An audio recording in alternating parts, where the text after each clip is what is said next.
What did happen when Aristotle asked a question from a man on the beach? One day, Aristotle was walking on beach. A glorious sunset was happening, but he didn't have time to appreciate that, as he was busy thinking seriously about some great problem of life. Problem like existence, of life itself.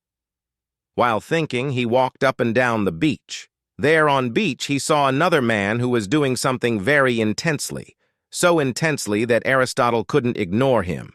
Aristotle went close and observed what that man was doing and saw that man was going to ocean, coming back then again, going to ocean and coming back. Aristotle stopped man and asked, "Hey, what are you up to?" Man said, "Don't disturb me. I am doing something very important," and then went on with his work. Aristotle became even more curious and asked, "What are you doing?" Man said, "Don't disturb me. It's something very important." Aristotle said, "What is this important thing?" Man showed him a little hole. He had dug in sand, and he said, "I am emptying the ocean into this hole." While saying this, man was holding a tablespoon in his hand. Aristotle looked at this and laughed and said, "This is ridiculous. You must be insane. Do you know how vast this ocean is? How can you ever empty this ocean into this little hole, and that too with a tablespoon? At least if you have a bucket, there is some chance. Please give this up. This is madness, I am telling you."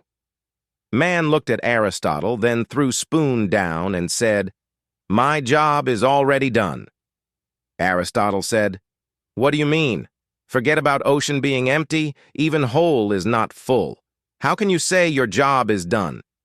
That man was Heraclitus.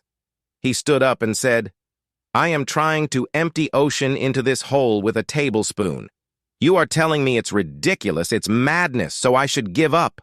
Tell me, what are you trying to do? Do you know how vast this existence is? It can contain 1 billion oceans like this and more, and you are trying to empty it into small hole of your head with what? With tablespoon called thoughts. Please give it up, it's utterly ridiculous."